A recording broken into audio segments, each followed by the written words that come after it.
Hello everyone.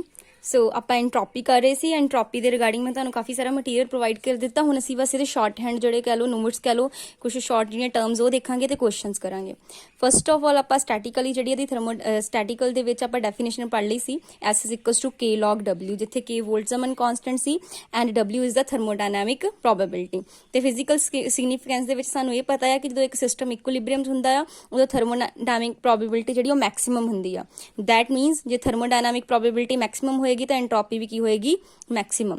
ਸੋ ਜਦੋਂ ਵੀ ਕੋਈ system move ਕਰਦਾ ਟੂਵਰਡ ਦਾ ਸਟੇਟ ਆਫ ਇਕੁਇਲਿਬਰੀਅਮ ਉਹਦੀ ਐਂਟਰੋਪੀ ਜਿਹੜੀ ਆ ਉਹ ਵੱਧਦੀ ਆ। ਦੈਟ ਮੀਨਸ ਦਾ ਡਿਸਆਰਡਰ ਵੱਧਦਾ, ਜੋ ਮੈਂ ਤੁਹਾਨੂੰ ਚੀਜ਼ਾਂ ਕਾਫੀ ਕਲੀਅਰ ਕਰਵਾ ਵੀ ਚੁੱਕੀ ਹਾਂ। ਠੀਕ ਹੈ, ਸੋ ਫਸਟ ਆਫ ਆਲ ਤੁਹਾਨੂੰ ਇਹ ਕਲੀਅਰ ਹੋਣਾ ਚਾਹੀਦਾ ਆ ਕਿ ਸਟੈਟਿਕ ਦੇ ਵਿੱਚ ਜਿਹੜੀ definition C S is equals to K log W। ਹੁਣ ਜਦੋਂ ਕੋਈ ਸਿਸਟਮ ਇਕੁਇਲਿਬਰੀਅਮ ਤੇ ਜਾਂਦਾ ਉਹਦੀ ਥਰਮੋਡਾਇਨਾਮਿਕ ਪ੍ਰੋਬੇਬਿਲਿਟੀ ਵੱਧਦੀ ਆ। ਜੇ ਥਰਮੋਡਾਇਨਾਮਿਕ ਪ੍ਰੋਬੇਬਿਲਿਟੀ ਵਧੇਗੀ ਤਾਂ ਐਂਟਰੋਪੀ ਵੀ ਕੀ ਕਰੇਗੀ? ਵਧੇਗੀ, ਮਤਲਬ ਡਿਸਆਰਡਰ ਵਧੇਗਾ। ਠੀਕ ਹੈ, ਅੱਗੇ ਹੈਗਾ S is equals to K log W where W is the static probability of the most probable state। this is the static probability ਹੈਗੀ of most probable state, ਸਭ ਤੋਂ ਜ਼ਿਆਦਾ probable state ਦੀ। ਠੀਕ ਹੈ, ਇਹ ਵੀ ਸਾਨੂੰ ਪਤਾ ਇੰਟਰਨਲ એનર્ਜੀ ਕਿਹਦਾ ਫੰਕਸ਼ਨ ਆ? ਵੋਲਿਊਮ ਦਾ। ਇੰਟਰਨਲ એનર્ਜੀ ਤੇ ਮਿਊ ਉਹਦੇ ਜਿਹੜੇ ਮੋਲਸ ਹੈਗੇ ਉਹਦੇ। ਹੁਣ ਫੋਰ ਐਗਜ਼ਾਮਪਲ ਕੋਈ ਸਿਸਟਮ ਜਿਹੜਾ ਆਈਸੋਕੋਰਿਕ ਹੈਗਾ, ਆਈਸੋਕੋਰਿਕ ਮਤਲਬ ਉਹਦਾ ਵੋਲਿਊਮ ਕੀ ਆ? ਕਾਂਸਟੈਂਟ। ਠੀਕ ਹੈ, V ਕਾਂਸਟੈਂਟ ਹੋਏਗਾ, ਮਿਊ ਐਂਡ V ਆਰ ਕਾਂਸਟੈਂਟ। ਮੰਨ ਲਓ ਉਹਦੇ ਵਿੱਚ ਮਿਊ ਵੀ ਕਾਂਸਟੈਂਟ ਹੈਗਾ, ਮਤਲਬ ਉਹਦੇ ਮੋਲਸ ਵੀ ਕਾਂਸਟੈਂਟ ਰਹਿ ਰਹੇ ਨੇ ਤੇ V ਵੀ ਕਾਂਸਟੈਂਟ ਹੈ। ਦੈਨ ਉਹ ਕਿਹਦਾ ਫੰਕਸ਼ਨ ਰਹਿ ਜਾਏਗਾ? ਸਿਰਫ U ਦਾ। ਠੀਕ ਹੈ, a variable is said to be extensive parameter if its value of the variable for the system as a whole is equal to sum of its value of subsystem। ਮਤਲਬ ਪੂਰੇ system ਦੀ values ਜਿਹੜੀ ਉਹਦੇ ਸਬ system ਦੇ ਜਿਹੜੇ ਸਮ ਆ ਉਹਨਾਂ ਦੇ ਬਰਾਬਰ ਹੋਵੇ, ਉਹਨੂੰ ਆਪਾਂ ਬੋਲਦੇ ਆ extensive parameter, like volume, area. ਠੀਕ ਹੈ, ਜਿੱਦਾਂ ਕੋਈ ਤੁਸੀਂ ਸਬ ਸਿਸਟਮ ਡਿਵਾਈਡ ਕੀਤਾ, ਇਹਦਾ ਵੋਲਿਊਮ ਟੋਟਲ ਕੀ ਹੋ ਜਾਏਗਾ? ਟੋਟਲ ਵੋਲਿਊਮ ਐਡ ਕਰ ਦਿਓ। ਠੀਕ ਹੈ ਜੀ, ਨੈਕਸਟ ਹੈਗਾ ਆ ਇਹਦੇ ਵਿੱਚ ਆਪਾਂ ਨੈਕਸਟ ਜੋ ਦੇਖਣਾ ਹੈਗਾ this one, order in a system implies less value of thermodynamic probability. ਮਤਲਬ ਕਿ ਆਰਡਰ ਜਿਹੜਾ ਆ ਕਿਸੇ ਸਿਸਟਮ ਦਾ ਕੀ ਇੰਪਲਾਈਜ਼ ਕਰਦਾ ਹੈ? Less value of thermodynamic probability. Minimum value ਜਿਹੜੀ ਆ ਥਰਮੋਡਾਇਨਾਮਿਕ ਪ੍ਰੋਬੇਬਿਲਿਟੀ ਤੋਂ ਸਿਸਟਮ ਦੀ ਕਿੰਨੀ ਹੋ ਸਕਦੀ? 1। ਮਿਨੀਮਮ ਕਿੱਥੇ ਤੱਕ ਜਾ ਸਕਦੀ ਆ? 1। ਜਦੋਂ ਕੋਈ ਦਿਸ ਕੋਰਸਪੋਂਡਿੰਗ ਟੂ ਪਰਫੈਕਟ ਆਰਡਰ, ਇਹਨੂੰ ਆਪਾਂ ਪਰਫੈਕਟ ਆਰਡਰ ਮੰਨਦੇ ਆ। ਜੇ ਤੁਹਾਨੂੰ ਪੇਪਰ ਚ ਆ ਜਾਵੇ ਪਰਫੈਕਟ ਆਰਡਰ ਲਈ ਥਰਮੋਡਾਇਨਾਮਿਕ ਪ੍ਰੋਬੇਬਿਲਿਟੀ ਕਿੰਨੀ ਲੈਣੀ? ਤੁਸੀਂ 1 ਲੈਣੀ ਹੈ। ਠੀਕ ਹੈ, there is only one possible Macro state as well as micro state of the system. ਇੱਥੇ ਇੱਕੋ ਹੀ ਮਾਈਕਰੋ ਸਟੇਟ, ਇੱਕੋ ਮੈਕਰੋ ਸਿਸਟਮ ਹੋਏ, ਮਾਈਕਰੋ ਸਟੇਟ ਤੇ ਮੈਕਰੋ ਸਟੇਟ ਹੋਏਗੀ and it exist in the state only one possible exist in that state। ਸਿਰਫ ਉਹੀ state ਲਈ ਹੋਏਗੀ। there is complete certainty about the state of the system। ਮਤਲਬ perfect order ਹੈਗਾ, proper certainty ਵੀ ਹੈਗੀ ਆ। ਠੀਕ ਹੈ, ਬਟ ਜਦੋਂ ਹੁਣ ਕੀ ਹੁੰਦਾ ਹੈ, ਇਹ ਤਾਂ ਹੈਗੀ 1 ਲਈ, ਜਦੋਂ ਮਿਨੀਮਮ ਵੈਲਿਊ 1 ਹੈਗੀ ਉਦੋਂ ਅਸੀਂ ਕਹਿੰਦੇ ਪਰਫੈਕਟ ਆਰਡਰ ਆ। ਠੀਕ ਹੈ, ਕੰਪਲੀਟ ਸਰਟੇਨਟੀ ਉਸ ਸਟੇਟ ਦੇ ਲਈ ਉੱਥੇ ਮਾਈਕਰੋ ਤੇ ਮੈਕਰੋ ਸਟੇਟ ਦੋਨੇ ਐਗਜ਼ਿਸਟ ਕਰ ਰਹੀਆਂ। ਠੀਕ ਹੈ, ਹੁਣ ਜਦੋਂ ਹੋ ਜਾਂਦੀ ਥਰਮੋਡਾਇਨਾਮਿਕ ਪ੍ਰੋਬੇਬਿਲਿਟੀ ਕਿਸੇ ਸਿਸਟਮ ਦੀ ਮੋਰ ਦੈਨ 1 ਸੇ 2 ਹੋ ਗਈ ਤਾਂ ਹੁਣ ਕੀ ਹੁੰਦਾ, ਜਿਹੜੇ ਐਲੀਮੈਂਟਸ ਹੁੰਦੇ ਆ ਉੱਥੇ ਅਨਸਰਟੇਨਟੀ ਆਉਣ ਲੱਗ ਪੈਂਦੀ। 1 ਤੇ ਸਰਟੇਨਟੀ ਜਦੋਂ ਵੱਧ ਗਈ ਅਨਸਰਟੇਨਟੀ ਆਉਣ ਲੱਗ ਪਈ। ਠੀਕ ਹੈ, ਕਿਉਂਕਿ ਹੁਣ ਜਿਹੜਾ ਸਿਸਟਮ ਆ ਮੇਮ ਐਗਜ਼ਿਸਟ ਇਨ ਦਾ 1 ਸਟੇਟ ਔਰ ਅਦਰ, ਜਾਂ ਮਾਈਕਰੋ ਚ ਜਾਂ ਮੈਕਰੋ ਚ। ਠੀਕ ਹੈ, ਹਾਇਰ ਦਾ ਥਰਮੋਡਾਇਨਾਮਿਕ ਪ੍ਰੋਬੇਬਿਲਿਟੀ ਜਿੰਨੀ ਇਹ ਹੋਏਗੀ ਉਨੀ ਜ਼ਿਆਦਾ ਅਨਸਰਟੇਨਟੀ ਕੀ ਹੋਏਗੀ? ਵਧੇਗੀ। ਠੀਕ ਹੈ ਜੀ, and system in which it may be found at instant of observation, in other word large the magnitude of order. So ਜੇ ਡਿਸਆਰਡਰ ਵੱਧ ਗਿਆ, ਤੁਹਾਨੂੰ ਪਤਾ ਹੀ ਆ W ਦੀ ਵੈਲਿਊ ਵਧੀ, ਡਿਸਆਰਡਰ ਵਧਿਆ, ਐਂਟਰੋਪੀ ਵਧ ਗਈ। ਹੁਣ ਤੁਹਾਨੂੰ ਪਤਾ ਚੱਲ ਵੀ ਗਿਆ ਇੱਦਾਂ ਕਿਉਂ ਹੋ ਰਿਹਾ। ਠੀਕ ਹੈ, ਸੋ ਮਿਨੀਮਮ ਵੈਲਿਊ ਪੁੱਛੀ ਜਾ ਸਕਦੀ, ਪਰਫੈਕਟ ਆਰਡਰ ਦੇ ਕੋਰਸਪੋਂਡਿੰਗ ਪੁੱਛਿਆ ਜਾ ਸਕਦਾ। ਉਸ ਤੋਂ ਪਤਾ ਸਾਨੂੰ S is equals to K log W। Disorder Ki employee ਕਰਦਾ? ਹੁਣੇ ਦੱਸਦੇ ਆ ਡਿਸਆਰਡਰ ਜ਼ਿਆਦਾ ਮਤਲਬ ਕਿ W ਦੀ ਵੈਲਿਊ ਵੀ ਜ਼ਿਆਦਾ ਹੈਗੀ ਆ, ਹੈਂਸ ਦਾ ਐਂਟਰੋਪੀ ਵੀ ਕੀ ਹੋਏਗੀ? ਵਧੇਗੀ। ਦੇਖੋ ਬਾਰ-ਬਾਰ ਇਹ ਚੀਜ਼ ਰਿਵਾਈਜ਼ ਹੋਣ ਨਾਲ ਤੁਹਾਨੂੰ ਕਲੀਅਰ ਹੋ ਜਾਏਗਾ ਕਨਸੈਪਟ ਇਹਦਾ। ਐਂਟਰੋਪੀ ਆਈਸੋਥਰਮਲ ਪ੍ਰੋਸੈਸ ਦੇ ਦੌਰਾਨ ਆਪਾਂ ਪੜ੍ਹਿਆ ਸੀ ਕੀ ਕਰਦੀ ਹੈ ਇਹ? ਆਈਸੋਥਰਮਲ ਦੇ ਪ੍ਰੋਸੈਸ ਜਿਹੜੀ ਆ ਐਂਟਰੋਪੀ ਇਨਕਰੀਜ਼ ਕਰਦੀ ਆ, ਬਟ ਜਦੋਂ ਕੋਈ ਐਡੀਆਬੈਟਿਕ ਪ੍ਰੋਸੈਸ ਆ ਉਦੋਂ ਨੇ ਕਾਂਸਟੈਂਟ ਰਹਿਣਾ। ਠੀਕ ਹੈ, yes provide the process of loss heat is irreversible। ਇਹ ਕਿਸੇ ਕੁਐਸਚਨ ਦਾ ਆਨਸਰ ਆ 1.08 ਕੁਐਸਚਨ ਦੇਖ ਹੀ ਲੈਣੇ। 1 minute. 1.0 can the entropy of system increase when it loss heat. ਜਦੋਂ ਹੀਟ ਲॉस ਕਰਦੀ ਆ ਕਿ ਐਂਟਰੋਪੀ ਜਿਹੜੀ ਹੈ ਇਨਕਰੀਜ਼ ਕਰਦੀ ਹੈ? ਯੈਸ। ਠੀਕ ਹੈ, ਕਿਉਂਕਿ ਇਹ ਪ੍ਰੋਸੈਸ ਜਿਹੜਾ ਆ ਇਰਰਿਵਰਸੀਬਲ ਹੈਗਾ। ਇੱਕ ਕੁਐਸਚਨ ਦੇਖਣਾ ਆ, ਡਿਊਰਿੰਗ ਦਾ ਫ੍ਰੀਲੀ ਫਾਲ, ਜਦੋਂ ਫ੍ਰੀ ਫਾਲ ਹੁੰਦਾ ਜਿਹੜਾ ਡਿਸਆਰਡਰ ਆ ਕਿਸੇ ਸਿਸਟਮ ਦਾ ਉਹ ਇਨਕਰੀਜ਼ ਨਹੀਂ ਕਰਦਾ, ਜਦ ਕਿ ਜਦੋਂ ਕੋਈ ਚੀਜ਼ ਫ੍ਰੀਲੀ ਫਾਲ ਕਰ ਰਹੀ ਆ ਆਰਡਰ ਦੇ ਵਿੱਚ ਆ ਰਹੀ, ਨਾ ਕਿ ਡਿਸਆਰਡਰ ਦੇ ਵਿੱਚ। ਠੀਕ ਹੈ, only the ordered motions increase, in which ordered motion ਜਿਹੜਾ ਇਨਕਰੀਜ਼ ਕਰ ਰਿਹਾ।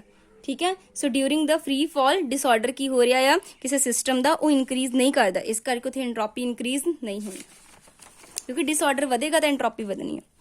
ਦ ਰੈਂਡਮ ਮੋਸ਼ਨ ਆਫ ਕਨਸਟੀਟੂਐਂਟ ਪਾਰਟੀਕਲ, ਜਿਹੜਾ ਰੈਂਡਮ ਮੋਸ਼ਨ ਹੁੰਦਾ, ਕੋਈ ਇੱਧਰ ਨੂੰ ਭੱਜਿਆ ਮੋਲੀਕੂਲ, ਕੋਈ ਇੱਧਰ ਨੂੰ, ਉਹਨੂੰ ਬੋਲਦੇ ਥਰਮਲ ਮੋਸ਼ਨ, ਠੀਕ ਹੈ। And the energy is called thermal energy. Next ਹੈ 1.12 ਸਾਡੇ ਕੋਲ ਕੁਐਸਚਨ ਹੈਗਾ, is the relation delta Q upon T ds true for all type of process, ਕੀ ਇਹ ਸਾਰਿਆਂ ਲਈ ਟਰੂ ਹੈਗਾ ਆ, ਠੀਕ ਹੈ। ਨਹੀਂ, ਇਹ ਸਾਰਿਆਂ ਲਈ ਟਰੂ ਨਹੀਂ ਹੈਗਾ, ਸਿਰਫ ਰਿਵਰਸੀਬਲ ਪ੍ਰੋਸੈਸ ਲਈ ਹੈ। ਜਿਹੜੇ ਪਿਛਲੀ ਵੀਡੀਓ ਦੇਖਿਓ ਉਹ 'ਚ ਮੈਂ ਸਾਰੇ ਰਿਵਰਸੀਬਲ ਲਈ ਸਮਝਾਇਆ ਸੀਗਾ, ਠੀਕ ਹੈ। ਸੋ ਇਹ ਰਿਵਰਸੀਬਲ ਹੀ ਹੈ, ਇਰਰਿਵਰਸੀਬਲ ਟਰੂ ਨਹੀਂ ਹੋਣਾ, ਠੀਕ ਹੈ। During the free expansion of gas, ਹੁਣ ਦੇਖੋ ਜਦੋਂ ਗੈਸਿਸ ਐਕਸਪੈਂਡ ਕਰ ਰਹੀਆਂ, ਆਬਵੀਅਸਲੀ ਡਿਸਆਰਡਰ ਵੱਧ ਰਿਹਾ, ਜੇ ਡਿਸਆਰਡਰ ਵੱਧ ਰਿਹਾ ਉਹਦੀ ਥਰਮੋਡਾਇਨਾਮਿਕ ਪ੍ਰੋਬੇਬਿਲਿਟੀ ਵੱਧ ਰਹੀ ਆ, ਇਹਦਾ ਮਤਲਬ ਉਹਦੀ ਐਂਟਰੋਪੀ ਵੀ ਕੀ ਕਰੇਗੀ, ਵਧੇਗੀ, ਸਿੰਪਲ, ਠੀਕ ਹੈ। Whole of the work can be completely converted into heat, heat is the energy of disorder. ਹੁਣ ਹੀਟ ਕੀ ਹੁੰਦੀ ਹੈ, ਜਿੰਨੀ ਹੀਟ ਵੱਧ ਰਹੀ ਹੈ ਦੈਟ ਮੀਨਸ ਉਹ ਡਿਸਆਰਡਰ ਹੈ, ਯਾਨੀ ਵਰਕ ਤੋਂ ਜਦੋਂ એનર્ਜੀ ਦੀ ਤਰਫ ਉਹ ਜਾ ਰਿਹਾ, ਡਿਸਆਰਡਰ ਵੱਧ ਰਿਹਾ, ਇਹਦਾ ਮਤਲਬ ਡਿਸਆਰਡਰ ਵੱਧ ਰਿਹਾ, ਥਰਮੋਡਾਇਨਾਮਿਕ ਪ੍ਰੋਬੇਬਿਲਿਟੀ ਵੱਧ ਰਹੀ, ਇਹਦਾ ਮਤਲਬ ਕਿ ਉੱਥੇ ਐਂਟਰੋਪੀ ਵੱਧ ਰਹੀ। ਸੋ ਪੇਪਰ 'ਚ ਸਿੱਧਾ ਪੁੱਛੇਗਾ ਕਿ ਇਹ ਕੋਈ ਪ੍ਰੋਸੈਸ ਹੈ ਜੇ ਦੱਸੋ ਐਂਟਰੋਪੀ ਵਧੀ ਕਿ ਘਟੀ, ਤੁਸੀਂ ਦੇਖਣਾ ਡਿਸਆਰਡਰ ਆ, ਜੇ ਡਿਸਆਰਡਰ 'ਚ ਚੀਜ਼ ਜਾ ਰਹੀ ਹੈ ਮਤਲਬ ਡਿਸਆਰਡਰ ਮਤਲਬ ਰੈਂਡਮਨੈਸ ਵੱਧ ਰਹੀ ਹੈ, ਇਹਦਾ ਮਤਲਬ ਐਂਟਰੋਪੀ ਵੀ ਵਧੇਗੀ, ਠੀਕ ਹੈ। ਸੋ ਕੁਐਸਚਨਸ ਵੱਲ ਮੂਵ ਕਰਦੇ ਹਾਂ। ਦੋ ਸਿਸਟਮ, ਇੱਕ ਦੀ ਐਂਟਰੋਪੀ S1 ਇੱਕ ਦੀ S2, ਦੋਨਾਂ ਨੂੰ ਮਿਕਸ ਕਰ ਦਿੱਤਾ, ਐਂਟਰੋਪੀ ਜਿਹੜੀ ਹੈ ਕੰਬਾਈਨ ਹੋ ਕੇ ਕਿੰਨੀ ਹੋਏਗੀ, S1 plus S2, ਕਿਉਂਕਿ ਮੈਂ ਤੁਹਾਨੂੰ ਦੱਸਿਆ ਸੀ ਐਡੀਟਿਵ ਹੁੰਦੀ ਨੇਚਰ 'ਚ ਪਿਛਲੀ ਵੀਡੀਓ 'ਚ। ਦ ਐਂਟਰੋਪੀ ਆਫ ਯੂਨੀਵਰਸ ਟੈਂਡਸ ਟੂ ਮੈਕਸਿਮਮ, ਹੁਣ ਐਂਟਰੋਪੀ ਲਗਾਤਾਰ ਯੂਨੀਵਰਸ ਦੀ ਤੁਹਾਨੂੰ ਪਤਾ ਵੱਧ ਰਹੀ ਹੈ, ਕਿਹੜੇ ਲਾਅ ਨੇ ਕਿਹਾ ਸੀ, ਸੈਕੰਡ ਲਾਅ ਨੇ ਕਿਹਾ ਸੀ ਨਾ, ਐਂਟਰੋਪੀ ਕਨਸਟੈਂਟਲੀ ਵੱਧ ਰਹੀ ਹੈ। Which of the following represent the reversible process, ਹੁਣ ਰਿਵਰਸੀਬਲ ਪ੍ਰੋਸੈਸ ਦੇ ਦੌਰਾਨ ਕੀ ਹੁੰਦਾ, ਚੇਂਜ ਇਨ ਐਂਟਰੋਪੀ ਕੀ ਹੁੰਦਾ, 0, ਠੀਕ ਹੈ। Which of the following represent the irreversible process, irreversible process ਦੀ ਤੁਹਾਨੂੰ ਪਤਾ ਐਂਟਰੋਪੀ ਹਮੇਸ਼ਾ ਕੀ ਕਰਦੀ, ਇਨਕਰੀਜ਼ ਕਰਦੀ ਹੈ, ਸੋ ਗ੍ਰੇਟਰ ਦੇਨ ਆ ਗਿਆ। Which law of thermodynamics the zero level of entropy, ਠੀਕ ਹੈ, zero level of entropy. Third law 'ਚ ਨਾ ਇੱਥੇ ਦੇਖੋ ਕਿਤੇ ਵੀ ਨਹੀਂ ਹੈਗਾ, ਕਿਉਂਕਿ ਥਰਡ ਲਾਅ 'ਚ ਪੜਿਆ ਹੀ ਐਂਟਰੋਪੀ ਜ਼ੀਰੋ ਹੋ ਜਾਂਦੀ ਹੈ ਐਟ 0 ਕੈਲਵਿਨ, ਠੀਕ ਹੈ, ਉਹ ਇੱਥੇ ਕਿਤੇ ਵੀ ਨਹੀਂ ਆਪਸ਼ਨ ਦਿੱਤਾ, ਸੋ ਨਨ ਆਫ ਥੀਸ ਆ ਗਿਆ। The lowest value of thermodynamic probability ਹੋਣੀ ਆਪਾਂ ਪੜਿਆ, ਲੋਐਸਟ ਕਿੰਨੀ ਹੁੰਦੀ, 1। The thermodynamic of the probability of system in equilibrium, equilibrium ਦੇ ਵਿੱਚ ਕੀ ਹੁੰਦੀ, ਮੈਕਸਿਮਮ ਹੁੰਦੀ, ਉੱਥੇ ਮੈਕਸਿਮਮ ਡਿਸਆਰਡਰ, ਇਸ ਕਰਕੇ ਮੈਕਸਿਮਮ ਉੱਥੇ ਕੀ ਆ ਜਾਂਦੀ, entropy. The spontaneous change of dynamic equilibrium from the state of inequilibrium to state of equilibrium, ਠੀਕ ਹੈ, ਜਿਹੜਾ ਚੇਂਜ ਆਉਂਦਾ ਹੈ ਇਨਇਕੁਇਲਿਬ੍ਰੀਅਮ ਤੋਂ ਇਕੁਇਲਿਬ੍ਰੀਅਮ ਹੋ ਗਿਆ ਇਰਰਿਵਰਸੀਬਲ।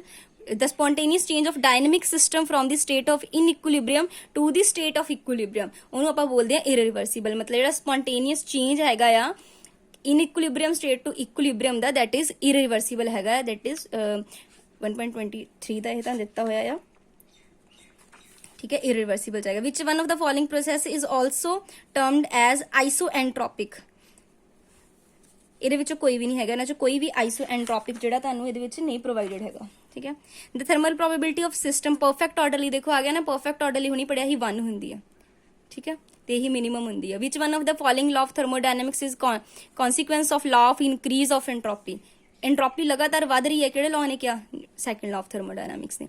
ਵਿਚ of the following statement is true for a system undergoing a reversible process, ਕਿਸੇ reversible process ਲਈ ਜਿਹੜਾ ਇਹਨਾਂ 'ਚ ਕਿਹੜੀ ਸਟੇਟਮੈਂਟ ਟਰੂ ਆ, ਰਿਵਰਸੀਬਲ ਲਈ ਕੀ ਹੁੰਦਾ ਆ, ਤੁਹਾਨੂੰ ਦੱਸਿਆ ਸੀ ਚੇਂਜ ਇਨ ਐਂਟਰੋਪੀ ਕੀ ਹੁੰਦਾ, ਆਪਾਂ ਪੜ੍ਹਿਆ ਨਾ ਹੁਣ ਇੱਥੇ ਦੇਖੋ, ਰਿਵਰਸੀਬਲ ਲਈ ਚੇਂਜ ਇਨ ਐਂਟਰੋਪੀ ਕੀ ਹੁੰਦਾ, 0 ਹੁੰਦਾ, ਠੀਕ ਹੈ, ਮਤਲਬ ਐਂਟਰੋਪੀ 'ਚ ਚੇਂਜ ਨਹੀਂ ਆ ਰਿਹਾ। ਸੋ ਇੱਥੇ ਤੁਹਾਡਾ ਆਨਸਰ ਆਏਗਾ the system does not work, ਇਹਦੇ ਵਿੱਚ ਸਿਸਟਮ ਜਿਹੜਾ ਵਰਕ ਨਹੀਂ ਕਰੇਗਾ। For a system containing an ideal gas the thermodynamic probability at absolute 0, absolute 0 ਤੇ ਉਹਦੀ ਕਿੰਨੀ ਹੋ ਜਾਏਗੀ, ਮਿਨੀਮਮ ਹੋ ਜਾਏਗੀ, दैट इज 1 आ जाएगा, ठीक है, minimum thermodynamic probability. Which of the following relation is true for the reversible thermodynamic process, reversible ही हो जाएगा T ds greater than du plus delta W, ठीक है। सो ये ਤੁਹਾਡੇ ਕੋਲ ਜਿਹੜੇ ਸੀਗੇ MCQ ਸੀਗੇ, ਤੇ ਇਹ ਵਾਲੀ ਕੁਝ ਇੰਪੋਰਟੈਂਟ ਇਹਦਾ ਜੋ ਕਨਕਲੂਜਨ ਲਾਸਟ 'ਚ ਹੋ ਗਿਆ, ਇਹ ਸਾਰਿਆਂ ਨੂੰ ਕਰ ਲੈਣਾ। Thanks for watching the video.